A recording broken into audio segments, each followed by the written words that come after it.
So hello everyone, welcome to attend our this week Rutgers Efficient AI Seminar. And today we are very honored to have Professor Xia Hu from the Rice University to give us this talk about the efficient and effective interpretation of the deep neural work. Professor Hu is currently associate professor at Rice University in the Department of Computer Science. And he has published over 100 papers in several major academic conferences, including the New York's ICLR, KDD, HCI, WWW, AAA, and so on. And an open resource package developed by his group, namely AutoKeras, I think many of you already heard that before, has become the most automated deep learning system on GitHub. Also, his work on deep collaborative filtering, anomaly detections, and the knowledge graphs has been included in the TensorFlow package, Apple production system, and the Beam production system. His papers have received several best paper awards and candidate awards from many conferences. And he is the recipient of the NSF Career Award, and his work has been cited more than 10,000 times with an H index of 41. And he was the conference general co-chair for WSDM 2020. So now let's welcome Professor Hu to give us this talk. Yeah, again, thanks very much for the invitation, as well as a very nice introduction. And it's my honor to be here. Again, my name is Ben Hu, and today I'm going to introduce our recent progress on explainable AI. Specifically, I'm going to talk about how we're going to really develop effective and efficient interpretations of deep neural networks, mainly from two aspects, algorithms and applications. And the very first question I would like to introduce is like, why do we need interpretable machine learning, which has become more and more important in many aspects. For example, in healthcare, it would be very helpful for us to build up trust of AI systems by providing proper interpretations of certain diagnoses to end users, as well as patients and the medical doctors. Another example I would like to mention here is autonomous driving. As we know, there was a series of bad accidents happen. In the past years, and after the accidents, it would be very helpful for us to understand the reasons of the AI decision at that certain moment, why the accident happened, and how we're going to really debug and improve our AI systems towards a better and better performance. Although we have achieved a greater success, but still, how we're going to make AI systems transparent, as well as being able to be understood by different stakeholders. This has been increasingly important in many important applications, not only constrained by healthcare and autonomous driving, but we're almost in every like application domains with high stake decision makings. And also, this has been very important for government to set up our policy and the regulation, as well as the society, because AI safety has joined increasing attention in recent years. And before going further, let's take a look at the general idea of interpretable machine learning. As we can see from this figure, actually the upper part, there are like two parts. The upper part represents the general machine learning process, giving a training data. What we want to do is to train a machine learning model, which can predict unseen data, such as this picture in the middle, as whether this is a husky or some other animals with a p-value, with a confidence value. And also the outcome will be provided to our end users. And this is a typical machine learning process. Given the training data, we train a model and make the prediction. And interpretable machine learning is more like in the lower part of this figure. What we want to do is like, based on the training data, through this interpretable machine learning process, what we want to do is to really understand for this given instance, for this given picture, which part leads to the prediction. This is a husky. It is mainly because of these two segments of the pictures. Such that we want to like really make use of these two segments of the pictures to tell people this is the reason why the picture is predicted as a husky. And this whole process, we call it interpretable machine learning. And surely you may argue, there are like several ways of conducting interpretable machine learning, and we are going to introduce that later. Before going further, I would like to first introduce how do we consider the interpretability of DNNs, especially given the fact that this is still an emerging area and in the very early stage. We do not have a formal definition, and we do not have a widely adopted definition. But here it's like, this is a scope I would like to include in this talk at least. And this also guides our investigation for the work I'm going to introduce. Interpretability of DNNs enable us to explain the behavior of a black box DNN model in understandable terms to humans. I highlighted several terminologies in this definition. First one, DNNs. As we know, there are like numerous different types of DNNs, including like MLP, CNN, RNN, and many others. So that's why in this talk, because we target like a general framework of interpretable machine learning instead of touching specifically for individual DNNs, that's why we are going to make use of several representative DNN architectures, such as CNN and RNN as examples to show you how we are going to really develop mechanisms to try to target, to achieve the interpretability of DNNs. And the second terminology is called explain the behavior of a black box. This is related to the faithfulness to original DNNs. And this is also the first challenge we would like to tackle through our research. There are like two figures in this slide. On the left-hand side, this is the idea of the post hoc interpretation. It means like we do not touch the original architecture of the DNN. We do not want to redesign the model, which has been working very well, which have achieved a very good performance and success in our application domains. It means like we want to really just target, okay, once the DNN has been trained, has been like developed, how we're gonna really do an post hoc interpretation, try to understand why the input is predicted in such a way. And on the right-hand side, this is an example of like a two-class classification problem. And the blue region represents one class region, and the orange represents the other. And we have made some predictions, such as blue dots and red cross, representing we have two classes of data as well as a prediction. A very simple idea of understanding the behavior of the models is like, okay, how about we build up a decision boundary, such as represented as a dotted line here, to try to probe the behavior of this very complicated, you can say, nonlinear decision boundary, okay, between the blue class and the orange class. So this decision boundary is nonlinear and very complicated. However, a simple way of achieving interpretability is like, how about we just build up this linear, let's say linear classifier, very simple, based on the predicted data. And we just learn this linear model and use this linear model to approximate the interpretability of this nonlinear complicated classifier. And as we can say, if we want to approximating the local behavior around the input instances, it could be very well approximated and explained. However, globally, this kind of simple and linear decision boundary generally is not very faithful to the original DNN, which has been very complicated curves. That's why how we're gonna really deal with the faithfulness problems to original DNNs instead of just approximation. Okay. The second challenge we want to discuss today is like how we can provide understandable terms to humans.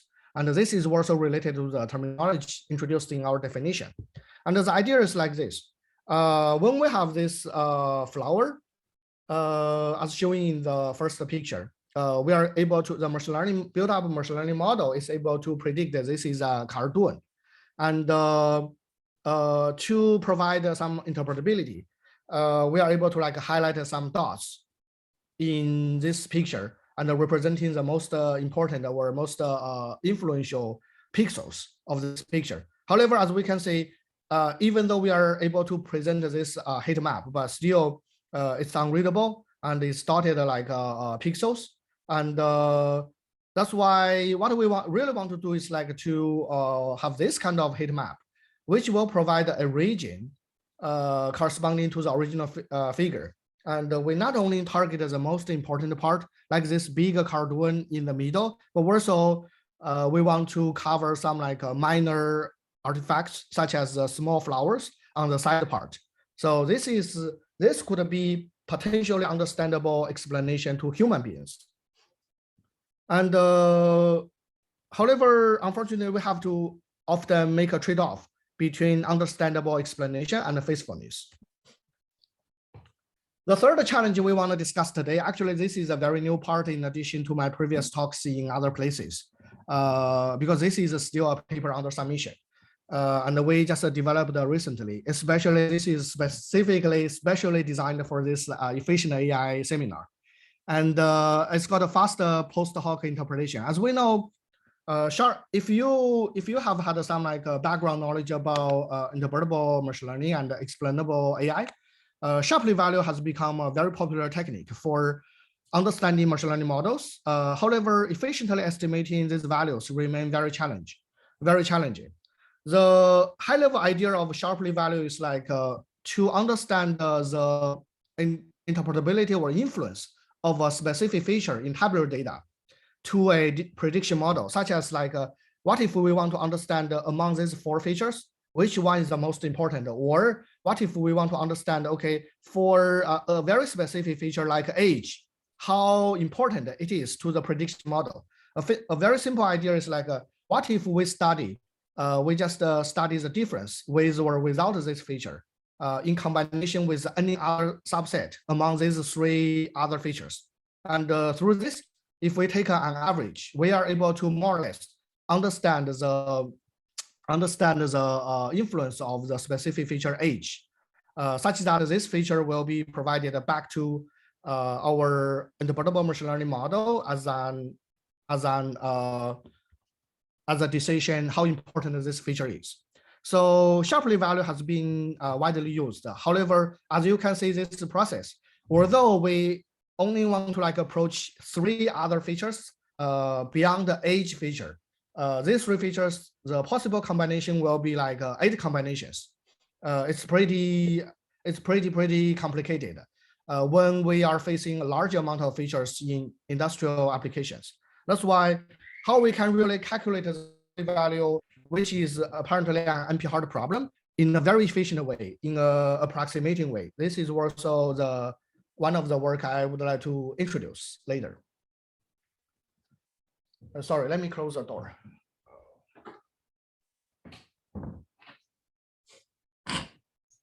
This is a problem of having like remote meetings. Okay, as you can see, the 3 different challenges, more or less, they scattered in different perspectives of interpretable machine learning.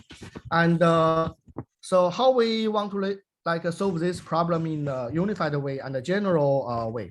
So originally in information theory community, the information bottleneck principle was introduced as a theoretical framework to understand and analyze how deep neural networks could be quantified by the mutual information between the layers, and as well as the input and output variables. The representation here is like used to calculate, as we can see from this figure, is used to calculate the optimal information theoretical limits of the DNN and obtain finite sample generalization bounds.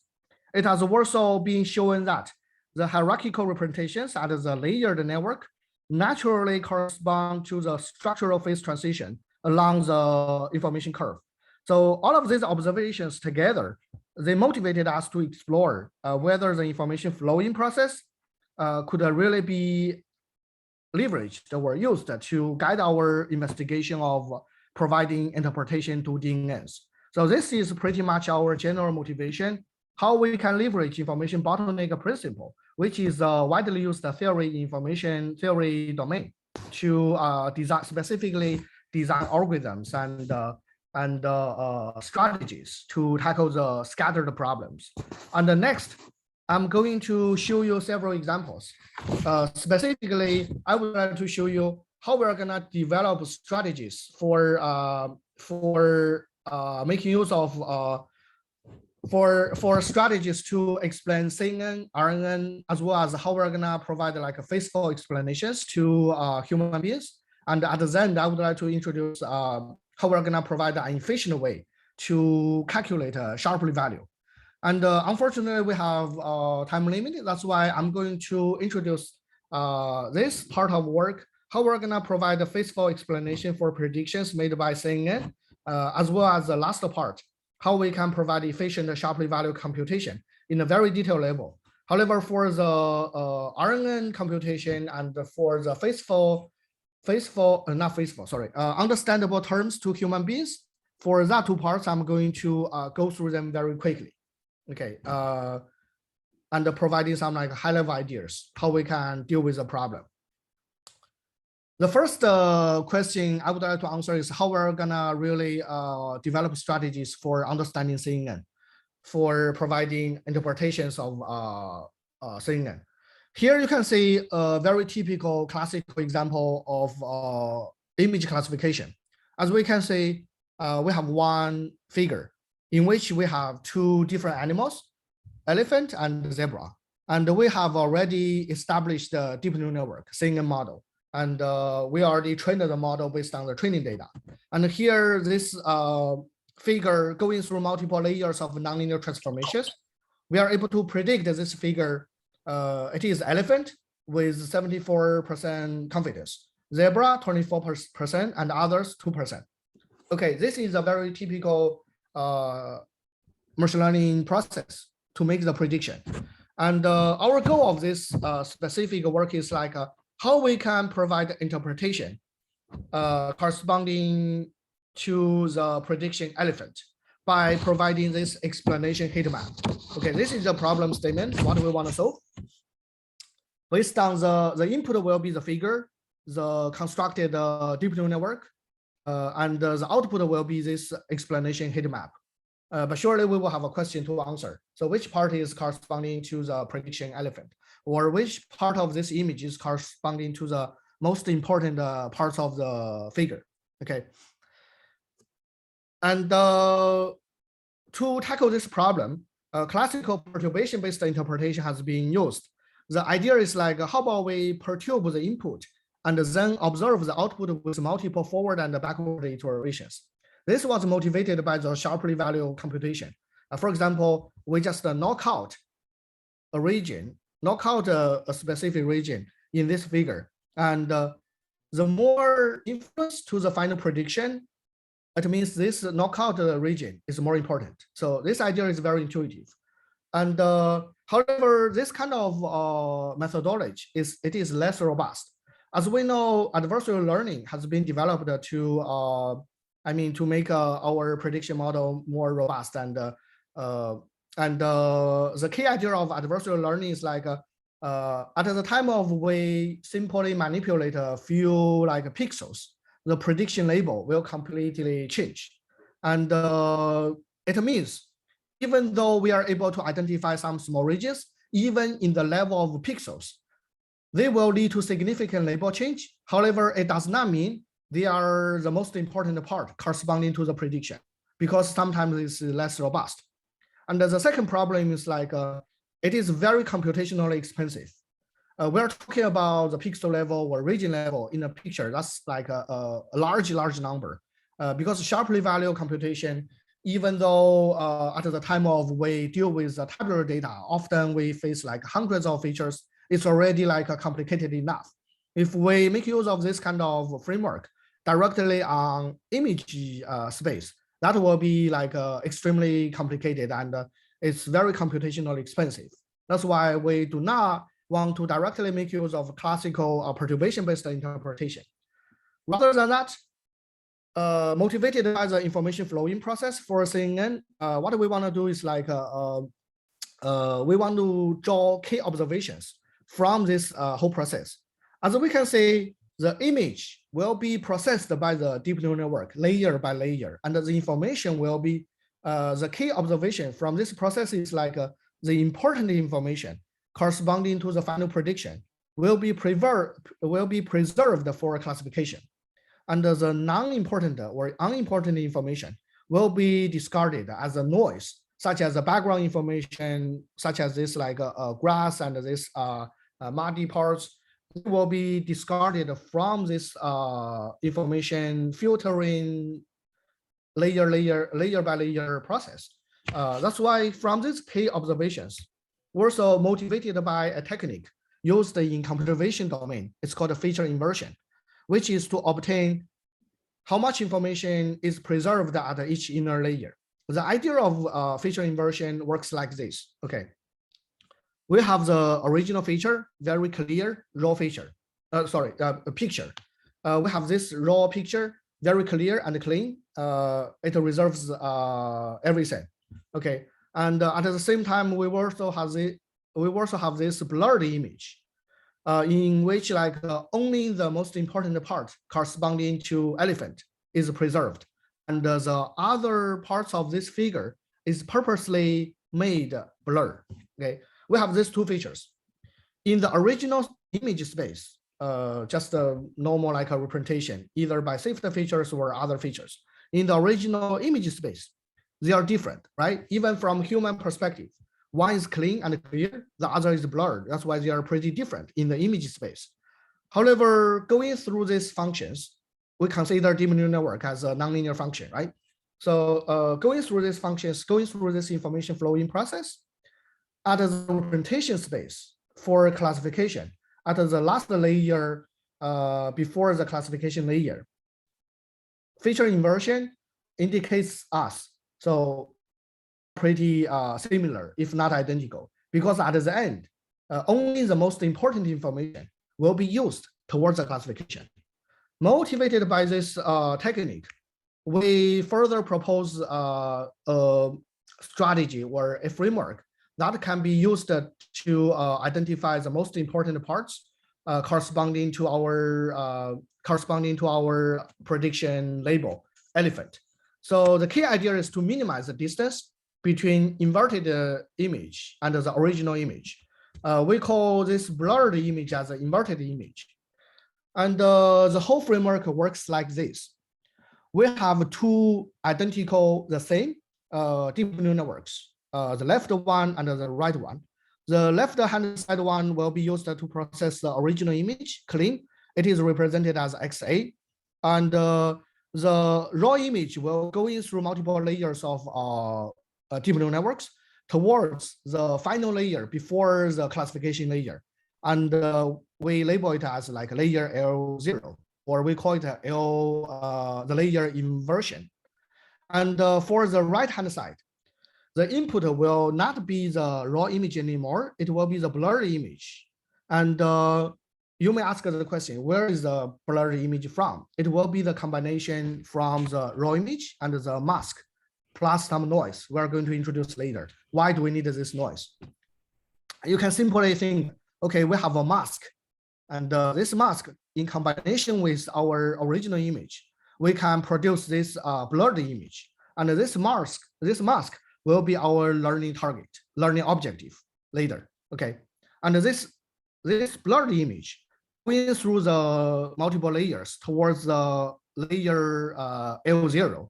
And then the assumption here is like we try to minimize distance between the outputs from both deep neural networks at the layer L0. The idea is like based on the mechanism of feature inversion, we want to make them as close as possible, such that we are able to learn an optimal mask, which will be able to capture the most important components, most important region in the original image, which corresponds directly to the prediction elephant. So this is a high-level general idea why we design the framework in this way. And this is a specific formulation for, we call it a guided feature inversion. And from this formulation, we can see our learning target will be the mask M. And the whole idea is like a FL0. This part represents the representation of inverted input, because this phi function take original image and the mask as the input. And phi function works like this, okay? Phi XAM, we use, this is the original image and this is a mask, our learning target. And by putting them together, we are able to have a blurred image. And here we also want to introduce some noise information. Because if we do not have this noise information, thinking about this, if this is a representation of the inverted input, and this is a representation of the original input, and the original input like represented by XA, and this is like the left-hand figure in the previous slide. This is the right-hand side. If we do not have this noise information, then if we simply try to minimize the distance between XA multiplied by M to XA, there is a trivial solution. When M is all one elements, then this optimization problem is solved because this part will be 0. When M is simply like, we simply just use like all one elements as a mask, meaning like we just make use of the original image minus original image, it will be 0. Then our M has a very trivial solution. We cannot learn anything basically.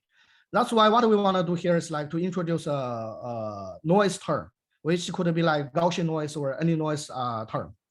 So by minimizing the representations between the inverted input and the original input, we are able to learn, and this part is to prevent overfitting. And by minimizing the representations of the inverted input and the original input, we are able to learn a optimal mask N. And unfortunately, till now, we only use the information from the former convolutional layers of CNN to generate the mask M, and which will be expected to identify the most important regions. Unfortunately, in this figure, we have two important regions. One is related to the elephant, the other is related to the zebra. That's why, although it has extracted all of the foreground object information, the connection between the input XA and the target label, remember we have a target label as elephant. We do not want to simply just do object detection. We have the target label, the input XA and the target label has no established connection. On the other hand, one image may contain like multiple objects like what we have in our example. For example, for instance, the mask M in the figure extracts both of the locations of zebra and the elephant, rather than just provide the localization for only the object of our interest, which is the elephant in this case. We would like the interpretation results to highlight the target class and suppress the irrelevant class through further leveraging the non-utilized layers. And here the non-utilized layers corresponds to the last classification layer. That's why we render the guided feature reconstruction result to strongly activate the softmax probability value at the last hidden layer of the convolutional neural networks for a given target label C, in which, C here corresponds to elephant, and reduce the activation for other classes. And we formulated the complementary counterpart of the mask as 1 minus M. It contains the irrelevant information with respect to the target class C, including the image background and other classes of foreground objects, such as the zebra in this example. So this is pretty much, in addition to identify the, rather than identifying the foreground objects, we try to leverage the last layer to identify the foreground object of our interests, which is the elephant in this case. And by solving this optimization problem, we are able to, provide effective interpretation to specifically label a very specific region to try to illustrate the reasons why we predict this image with the highest probability to be an elephant. Okay, that's pretty much the technical framework we want to develop, we want to propose here. And next, I'm going to introduce some qualitative evaluation as well as some like a quantitative evaluation to assess the effectiveness of the proposed framework. So here we can see the visualization comparison with 6 state-of-the-art methods. We make use of like 2 case studies. The first picture corresponds to ski. The second picture is the flower cartoon. And as we can see, the ski heat map focuses on helmet, ski, and ski pool, and the cartoon heat map focuses on both the large one in the center as well as a smaller one in the bottom right corner. And our provided explanation is pretty smooth comparing to other like region-based methods or like dot-based methods, pixel-based methods, which are generally considered as less robust and less intuitive. And we also study the generalization evaluation because here we do not like specifically tailor the framework to any specific CNN architecture. Rather than that, we just provide a general framework which can be used in different CNN architectures. And here we try our framework on representative like architecture such as VGG, ResNet, and AlexNet. And in general, the proposed method achieve very like compelling results by providing effective interpretation. And also we conducted a quantitative evaluation. And since it is extremely challenging to obtain the interpretation ground truth, that's why we use an indirect evaluation experimental design, try to evaluate the localization performance by conducting weekly supervised object localization and perform this on the ImageNet validation set. Intersection over union is used to measure the localization performance. And comparing with other state-of-the-art methods, our proposed method achieved very good performance in terms of the error rate. So till now, we have introduced the first part of the work, how we can develop strategies. Specifically, here is a guided feature inversion to identify, to try to understand the prediction made by CNN models.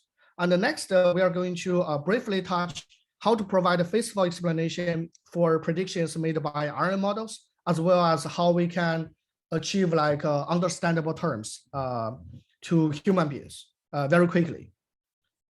So this part is like similarly following the information flowing process. I mean, we have the input of this RNN model will be X1, X2, XT minus 1, XT towards the final layer, X capital T towards the final prediction.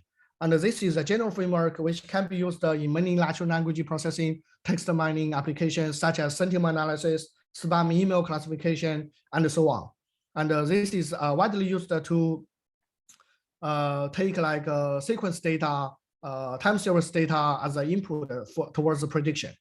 And also recall that in the very beginning of our presentation, we introduced that we could make use of this kind of local approximation by using a linear classifier, linear decision boundary to approximate the very nonlinear and complicated decision boundary.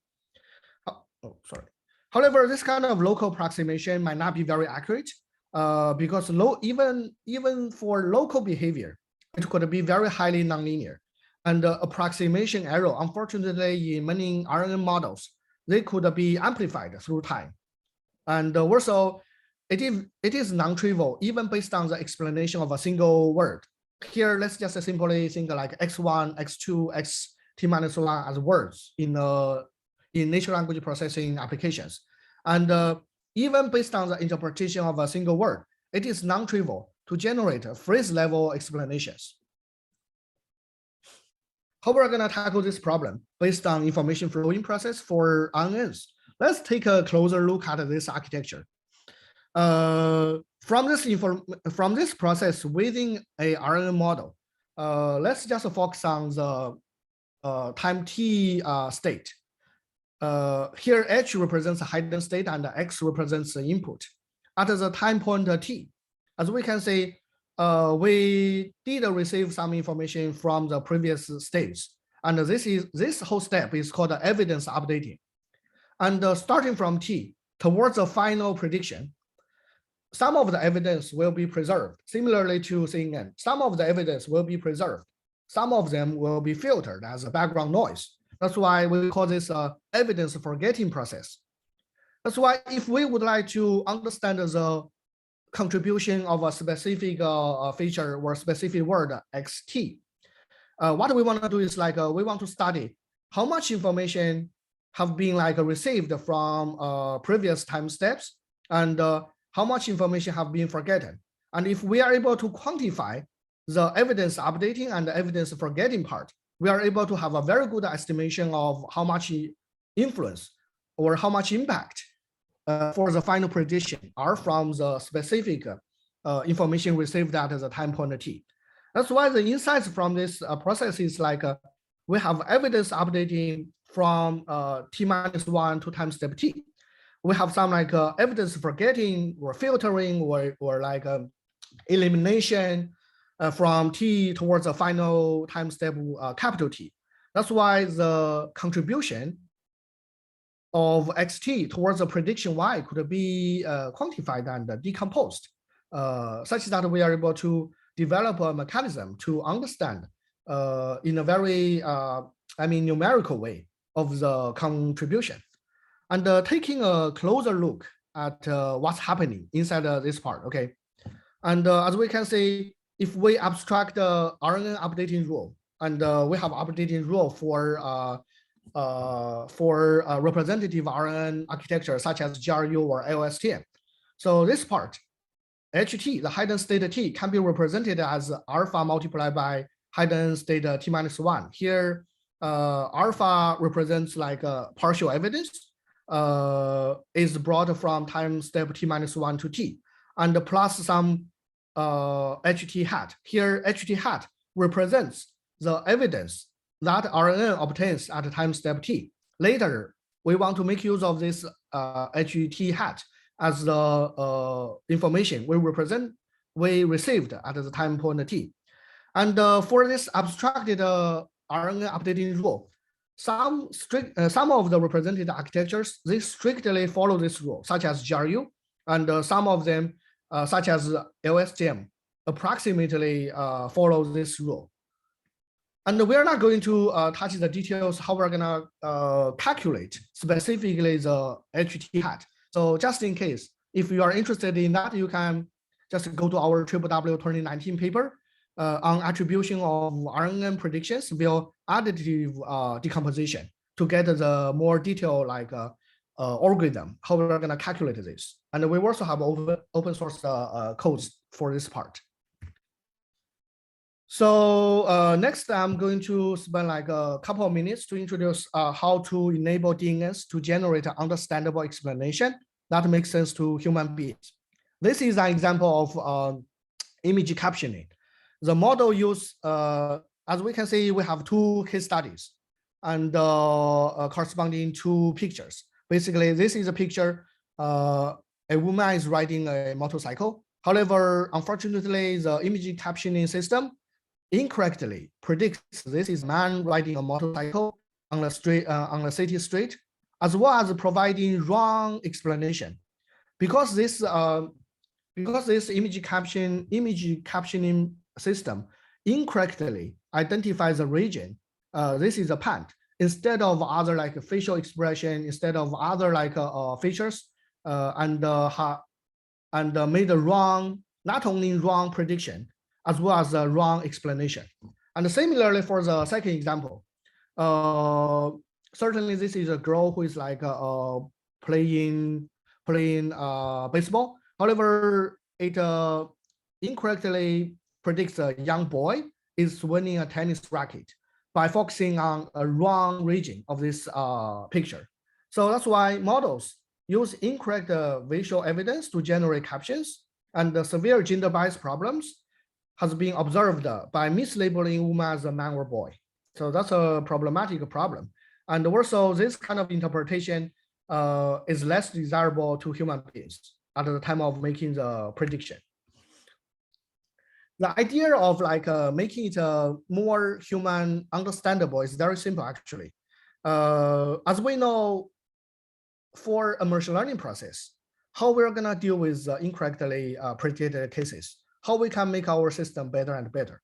A simple idea is like, if we make a wrong prediction, we somehow correct this prediction and add more label data, or just correct the label data and use this labeled data back in the training set to make the right prediction.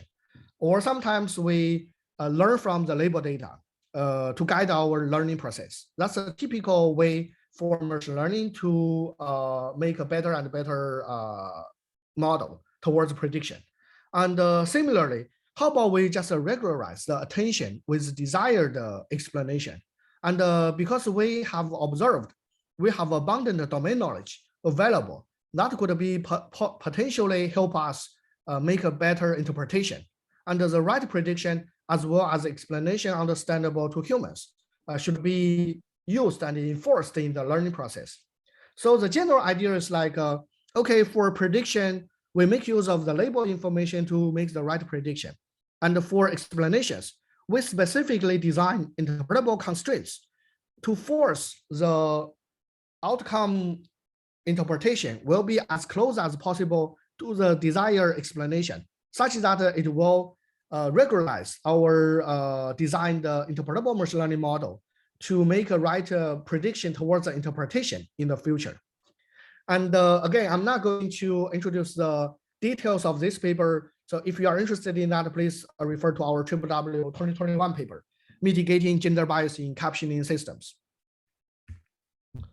And this is the kind of the results. And based on the proposed framework, we rely on correct visual evidence for prediction. We not only make the right prediction, but also we make like a proper interpretation, focusing on the right visual expression and the right region of these images towards prediction. So at the end, I would like to introduce one of our recent studies, how to efficiently estimate the Shapley value for a DNN model. And this piece of work is motivated by the fact that Shapley value has been widely introduced and used in many machine learning predictions, especially has been very powerful in tabular data.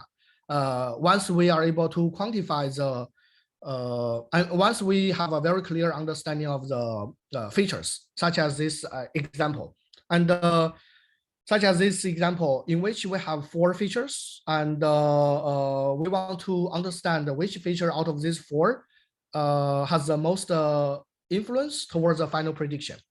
And also, Shapley value has been derived from cooperative game theory. It works in this way. Okay, how to calculate the Shapley value?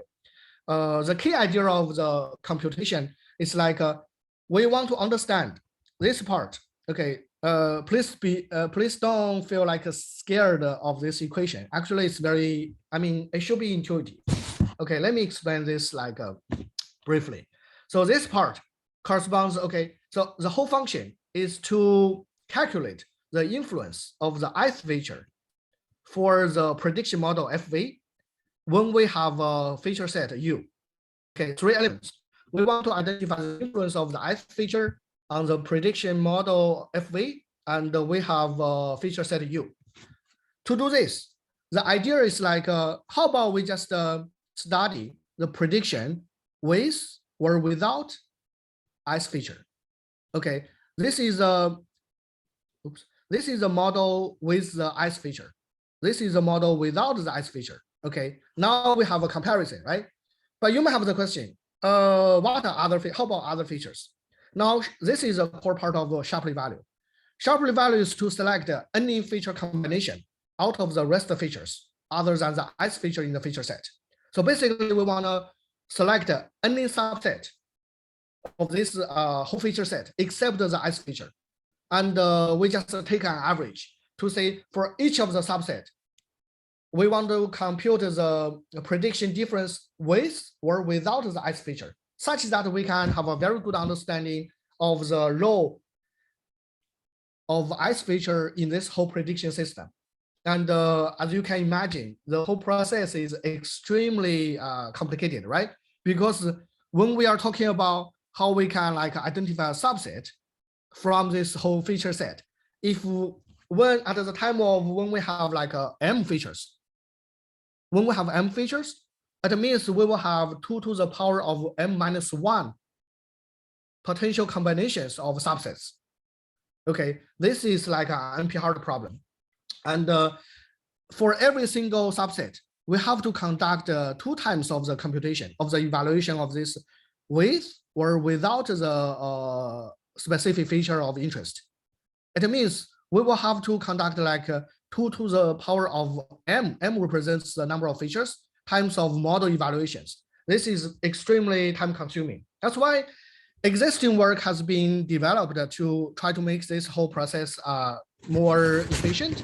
However, unfortunately, existing work, they ignore like the prediction performance degradation, and often they cannot provide a very accurate explanation. And sometimes they also rely on a large number of model evaluations. To tackle those problems, the focus of our work here is like to conduct a low complexity estimation of the Sharpley value. Instead of like the 2 to the power of m times of model evaluation, we try to significantly reduce this number of model evaluations, and we target n. I will introduce what is the number n here. But in practice, n often is like if we target like 2 features, n will be just 8 times. If we target like so this n will be extremely, so think about n, if we have n as like 8 is like much larger than the 2 to the power of m. M often is like hundreds of features in a feature set. And the key idea is to minimize the absolute error from the ground truth Sharpley value. And here is the key idea of efficient Sharpley explanation. And it works like this. So this is a selection of any subset out of m features. Okay, that's why this part is like 2 to the power of m minus 1 times. And we want to make it very small, such that we just want to select the subset out of a very small subset, which corresponds to the optimal corporators to minimize the absolute error. And often this SI is pretty small. It's like a feature set consisting 2 features, at most 3 features in practice. That's why we significantly reduce the number of like 2 to the power of m to n times. Here n often is like 8, or you can even make it 4, as small as 4. Okay, that's why the computation cost will be much lower than before, and much more affordable for many like potential online computation of Sharpley value. And here is a specific solution. And the general step is like the very first step is to develop the upper bound of estimation error. And this is the computation of the upper bound of estimation error and the contributive corporator selection. These are the 2 major parts of the contribution of this paper, of this work. And I'm not going to touch the like core details, but here's the general idea is like we want to leverage the mean value of the feature and the pairwise cross gradient to develop an upper bound of the estimation error. And based on this estimation error, what we want to do is to minimize the upper bound of absolute error to select this contributive corporators selection. And here we use like corporators in the context of corporator game theory. However, specifically in practice, you can just simply understand this as like feature selection.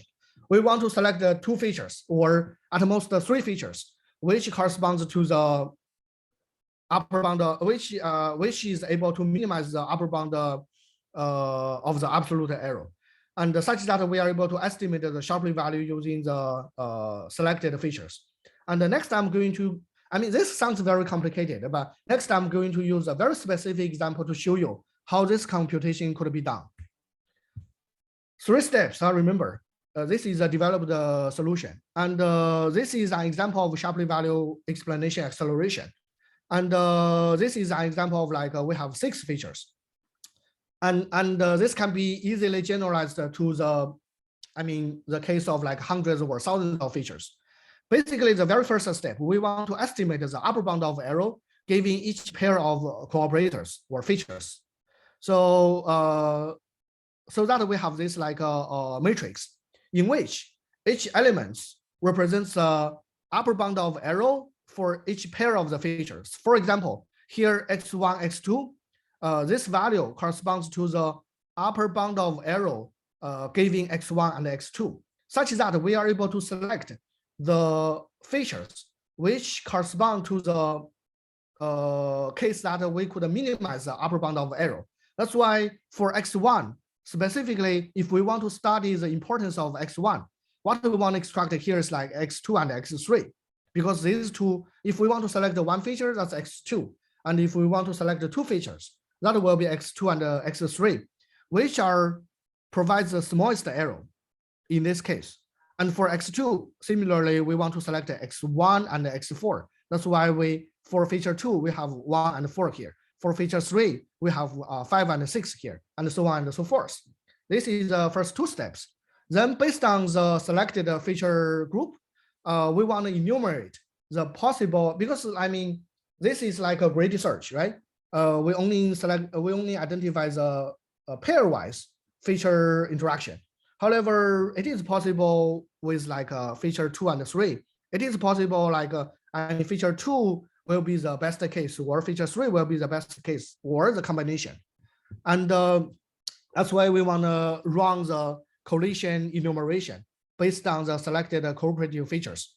That's why for feature 2 and 3 set, we will have 4 subsets. And for feature 1 set, we have like another 4 subsets. For each of the subsets, we will compute the difference with and without the feature, the first feature. For example, for this case, the first feature, the second feature, and so on, such that we are able to have approximation of the Shapley value. Instead of starting any subset in the feature set, we just narrow down the search space to the 2 most important features, which is like a feature 2 and 3 for feature 1. So that's why we significantly reduce the number of model evaluations from the 2 to the power of m to like just 2 to n. N represents the number of features plus 1. So that's pretty effective in terms of reducing the time complexity. And next, let's see the experimental results on a real-world data sets. And here, our method, the general observation from these 2 sets of experiments is like our method achieves a more accurate explanation than baselines based on the same number of model evaluations. So it means if we only have like, for example, let's say 16 evaluation numbers, our model can achieve very good like performance, or our method is much faster than baselines when controlling the accuracy of explanation. That's why we are able to compute the Shapley value in a very efficient way. And also how to really apply this model in a real-world problem. Here we want to show an example.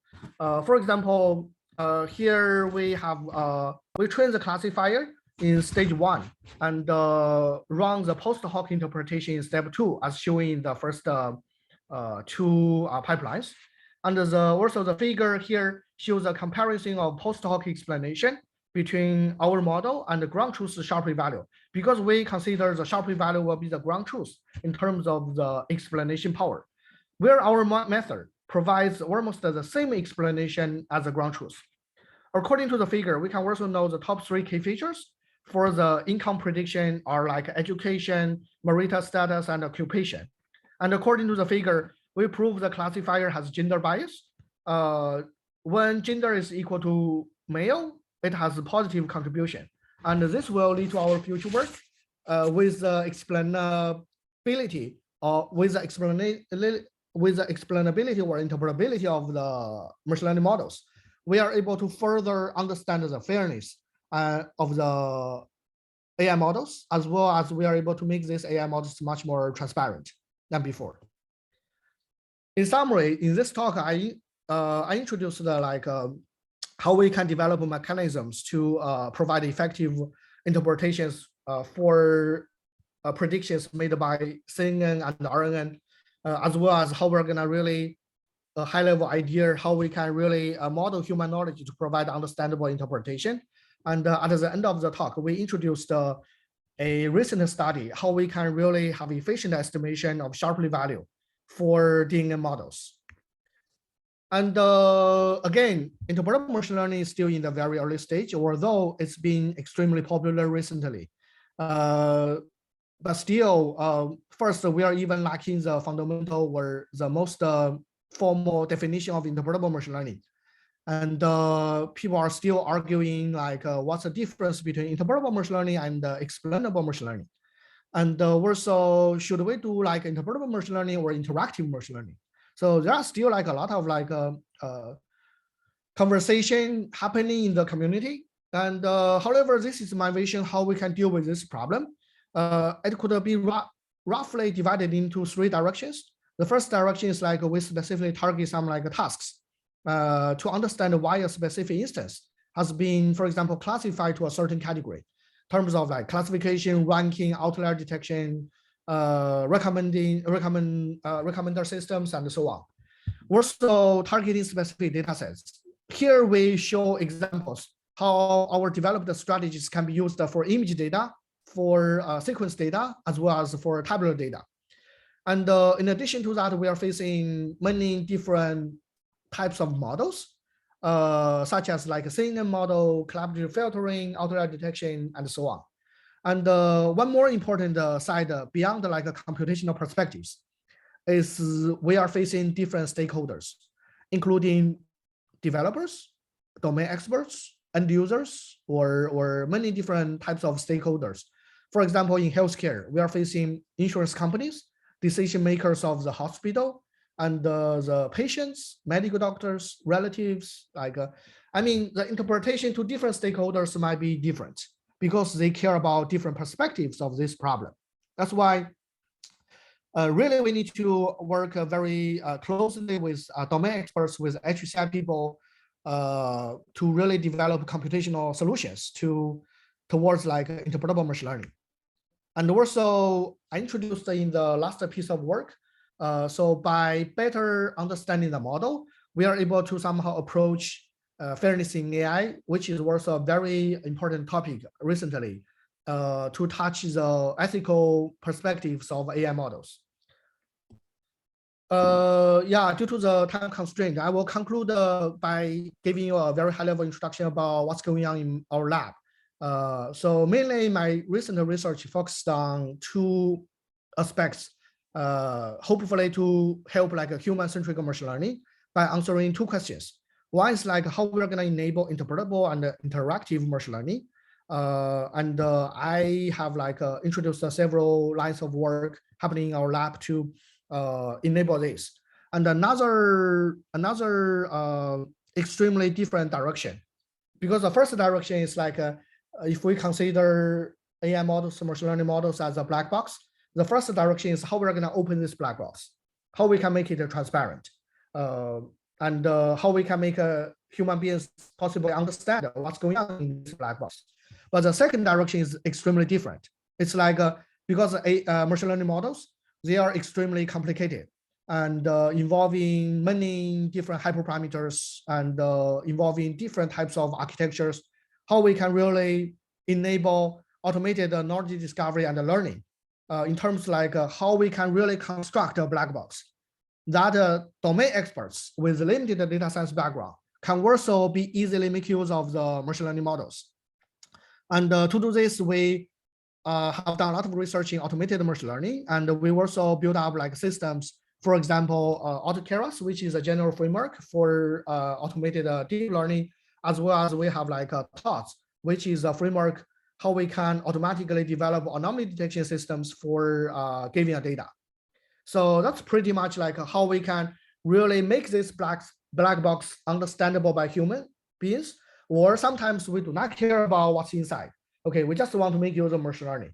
We just want to quickly try out our data sets to construct this black box by enabling like automated machine learning. These are like 2 research directions happening in my lab. At the end, I would like to thank my students and collaborators, as well as funding agencies such as DARPA, NSF, and many companies to support our research. But surely, I would like to thank everyone for attending the talk. Any comments and suggestions, questions are very welcome. Thank you. Thank you, Professor. Thanks for excellent talk. Can I ask a question? Absolutely, yeah. Yeah, I'm interested in your work on explain the CM models in the first part.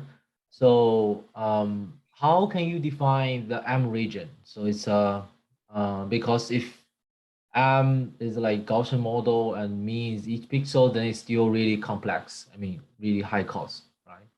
Yes, M is a heat map, and M covers the whole image. And we want to just the outcome will be a heat map in terms of, I mean, in the heat map, each we have many like numbers associated with each like pixel, and such that we are able to like identify which pixels are more important than others. And this heat map can be initialized randomly, and through the learning framework, we are able to like at the time when we force the two representations as close as possible, we are able to model this as an optimization problem. And we are able to solve this optimization problem under the learning objective. The mask M can be learned through this process. Yeah, right. So how can you parameterize this M? Because you need to compute the gradient, right? Yes. You compute the gradient for each pixel, or? Yeah, that's right. So some like alternatives, if you want to make it more efficient, you can like, to make it more efficient, use a heat map corresponding to like a small grids of this whole image, corresponding to different segments. That's still one possibility. Let me show you. So basically what we want to do is like to solve this minimization problem, to minimize the loss between the representation of inverted input and the representation of the original input. And this Sorry, is are you showing something? It's showed the end of slide show. oh, shows the end of slides. Okay, that's interesting. Maybe yeah, maybe you can jump out the Sorry. presentation Okay. mode. Can you see the slides? Not Can you see yet. the equation? No. Not yet. Right. Sorry about that. Oh, no problem. Okay, let me.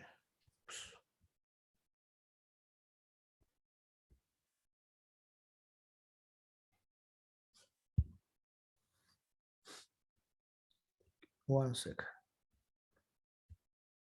Can you see the slides?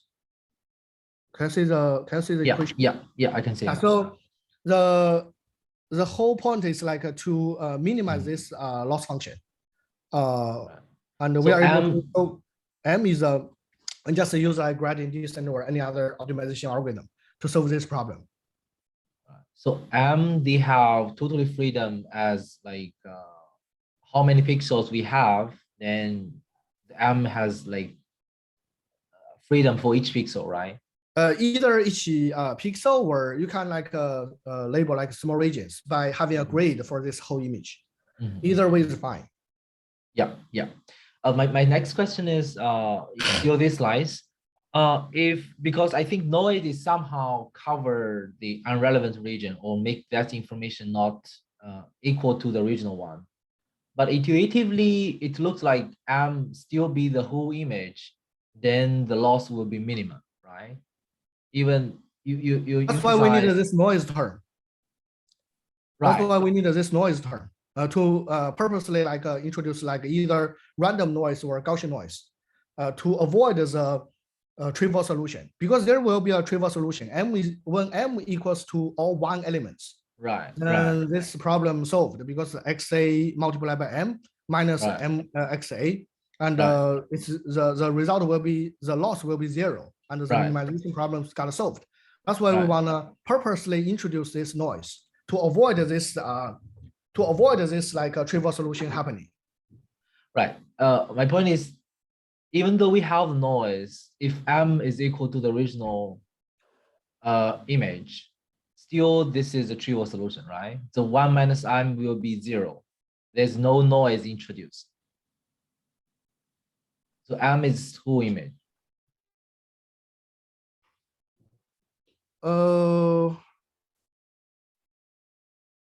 No, here, let me see.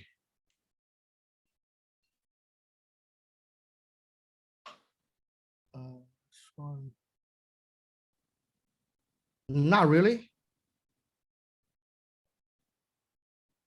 Because here it's like we use an, let me see. No, it means like here we do not use like a one elements matrix to minus this matrix. We just use one, the other elements will be one, right?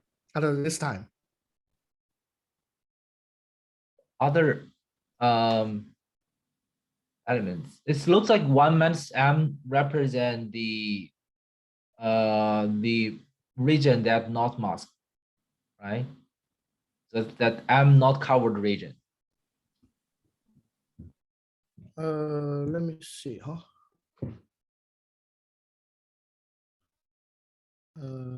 XA.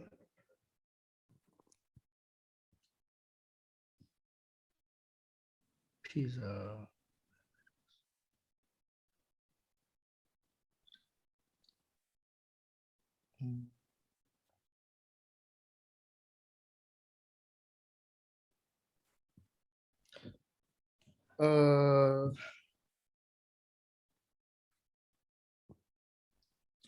That's a good question. I may need some time to think about this. Yeah, I can read your paper. Yeah, again. Sorry, I missed. Yeah, but we can definitely discuss that offline. Let me see. So here the whole idea is like this part will not be identical to XA, and that's why this minimization problem cannot directly be solved. Yeah, but yeah, this is good idea too. Yeah. Because because the combination of this one will not be XA if like we introduce this noise term. That's the problem. Yeah, as long as it's not directly equal to XA, we will be able to like prevent the trivial solution happening. Okay. Yeah. In fact, sorry. Yeah, I had a similar question about this. If the law is kind of independent of the picture or the mask, I mean, the trivial solution still kind of apply. For example, here, if you see the added noise part, I mean, that is a kind of value independent of the previous part. So of course, the previous still give it a trivial solution. So in that way, maybe the noise kind of have some correlation with either the original data or the mask, or for the mask itself, there are some specific. So in practice, what we did is like to add a Gaussian noise to the original image. That's why this is a purposely like blurred image for the original one. Let me see. I think you're right. We cannot just use random noise, which is irrelevant to the original image. We should like just based on the original image to by adding some noise. Right. Yeah, that's right. Yeah, that's right. Yeah, can you go to the next slides? I think my last question is about how to select, I think, a multiple target like elephant and zebra. So what if, so if you suppress all the other region, what if the other region have aligned information with the target? For example, there are two kinds of elephants. In the background class, there's another class of elephant, like elephant B. If you suppress all the other part, then maybe elephant A and elephant B use the same pixel to like highlight the prediction. So my point is how to guarantee that the suppressed class not use the, like there's no overlap of the use of original image pixels. Yeah, the reason why we are able to identify the elephants, no matter it's like elephant A or elephant B, is because we specifically make use of the target neuron corresponding to the elephant. You can see this here is like, it's not just a simply FL, it's like a FL targeted neuron and corresponding to the class of interest. So this is a part that we want to make sure, surely in practice, it may happen. We will miss out some like non-important elephants. I have to admit that it may happen. However, this is a formulation where you try to like ensure the class-related neuron will be activated, as long as the target neuron will be able to capture the elephant A, and possibly there is another elephant B somewhere here. We are able to like highlight this part. So that's a key idea. Yeah, I mean, if both elephant region will like make elephant A high probability, also elephant B high probability, right? So elephant A is elephant A is 74. Let's see, elephant B is 70, not 74, like 16. Then so both if that's the case, elephant B, if that's the case, we can only highlight elephant A. Yeah, because at the end we need to specify, because for example, here elephant A, elephant B. Okay. Right. So right. if that's the case, the final prediction will be elephant A. Right? Because we just take the maximum probability out of this, all of the predictions. The final output will be elephant A. And if we want to get the interpretation, we can only get elephant A. Right. But both elephant right. A and elephant B use the same elephant region to like. You mean this significant overlap? Is significant overlap, and they have conflict. Like if you like highlight one but suppress another, then there are conflict exists. In so that one case, pixel may contribute 2 classes, right? So or multiple classes. In that case, so my guess is like we are not able to identify specifically for A or B because there's significant overlap. Yeah. It's not as intelligent as like identify there is an elephant hiding behind the bigger elephant. That's pretty. That's another challenging problem. Right. Yeah. And so this is more like semantic level. Right, because in most cases, if there's only one foreground in the image, so this image may be have multiple hypotheses for any classes, and for each classes, the same region would be the evidence. Yes. So yeah, this is one concern. But yeah, thank you. Thanks for your excellent talk. Any other questions from the audience? Yeah, hi, my name is Yu Chen. I'm a professor from the ECE department of Illinois Institute of Technology. I noticed this talk from WeChat. Yeah, thank you, Dr. Hu, for the very interesting talk and many things. Thank you for coming. Yeah, so I do have a question. Yeah, so here, your method mainly on the post hoc kind of idea. So you're based on this, yeah. You can explain how the machine make a decision for a certain input, but here, more importantly, maybe we want to get confidence. So in the future, for example, there's a new instance comes in before you have the kind of output. We want to see, okay, how trustable the machine will give us the kind of decision. So in that many cases, for example, the example you gave in the autonomous driving, right? That's kind of thing. When you're going to drive out, you want to know, right? So how trustable the kind of the autonomous driving car can give us safety, right? So the post hoc work for some scenario, but not for all the scenario, especially for this is interesting, but I think so in practice, how people deal with this kind of problem is to like how, so basically you say, okay, we have built a model in the lab, and how can we make sure this model can be generalized to the real world cases, right? So not specific for that means post hoc, that means, okay, when the machine gave you a decision, then you can interpret based on what the machine gave that decision. So my point is, so here you have the machine. Now I have a new input. You didn't have the decision yet. So I want to say, okay, will your machine give me trustable decision or give me a good decision?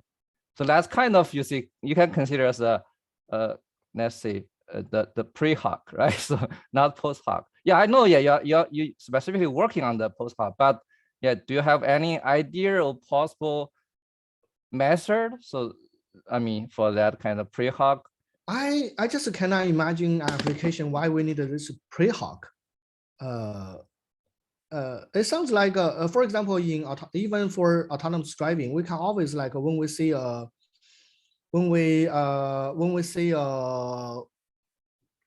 for autonomous driving, when we have like undetermined cases, but we can always, because we have the model already established, right? We can always run a prediction and to see whether the interpretation for the prediction makes sense or not. But yeah, for the driving, yeah, when something happens, for example, disaster happens, then you want to interpret why disaster happened. That's kind of too late. It is. We don't have to operate in that way. We don't have to like really. For example, the decision model asks you to turn right. You don't have to turn right and then make the accident happen. You can always like run the experiments, right? You can always run experiments to see whether turn right is a good solution or not. By having some ground truth and run some analysis beforehand, before you really deploy this model in the car and let a human being to drive this car. Okay, let me give you another example.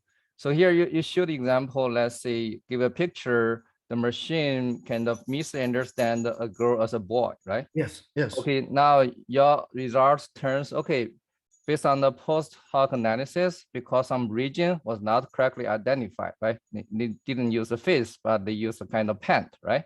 Mm-hmm. Okay, now based on that, your method can help some debugging. Okay, so now my question is, so I gave you another similar picture with a different girl. So before you do the processing, can you tell me after debugging, and what is the probability you will crack the problem? Or what the probability the problem may still be there? Oh, I see your point. Okay, so I think this is related to like uncertainty quantification. But that's important, right? Maybe you crack this is important. Yeah. Yes, to have a confidence. So how much to have a somehow estimation how much confidence we have for this predictive model. Yeah, this is called uncertainty quantification to say even giving the same or similar input, is the model be able to outcome trustable or reliable outcome or not? I mean, this is specifically related to this topic. But that's also the purpose of the effort, right? So you have the kind of find the method to interpret how the machine make a decision you want to improve, right? So we want to evaluate how much you improved quantitatively, right? Yes, that's right. Yeah, I think this is another perspective to look at whether the developed model is useful or not. We are not working on this, but we're not working on this direction. But certainly, what I can think of uncertainty quantification could be potentially used for this purpose. Yeah, thanks for the suggestion. Oh, thank you. Yeah, because I learned this. I already identify it's really important. Without method, there's even no way, right, to identify what to do. That's right. Yeah, yeah. Then my last point. So you mentioned the CNN and the RNN. Yeah, I mean, other than your way to interpret. So for the CNN and the RNN, indeed, there are some other ways to interpret why it works. For example, the CNN, the idea is you use some local filter to process the image that kind of get the edge or pattern, right? So based on that, and then you can kind of identify what kind of object it is. So RNN also have a very clean structure that kind of, there's some computation, you can do it iteratively or recursively, right? So that also represents some important way to interpret how the algorithm works. So yeah, of course, I mean, your results present new angles to interpret, but I want to say, I mean, anyhow, is that really a very important issue, or kind of, I mean, there are other machine models that kind of more challenge and to interpret why it works that way or how they make that decision? I think you made a very good point. There are some like other directions trying to interpret CNN or RNN or even other like deep neural networks models. But here the whole point is like we try to develop a framework that can lead to the development of lead to the design of the interpretation mechanisms, which is information flowing process. And this is really the idea I wanted to push, because based on this information flowing process, we provided 2 examples. However, this whole framework can be also used, for example, to possibly to interpret like GNN models or some other like DNN models for, let's say, anomaly detection for recommender system and so on. I would say we provided a complementary strategy or framework comparing to other research areas, trying to provide us a interpretation. And in practice, we showed a very good performance in terms of making use of these strategies. So that's a key contribution of our work. I do agree. Yeah, thank you so much again, Dr. Hu. Thanks very much for your comments, by the way. Yeah, thank you.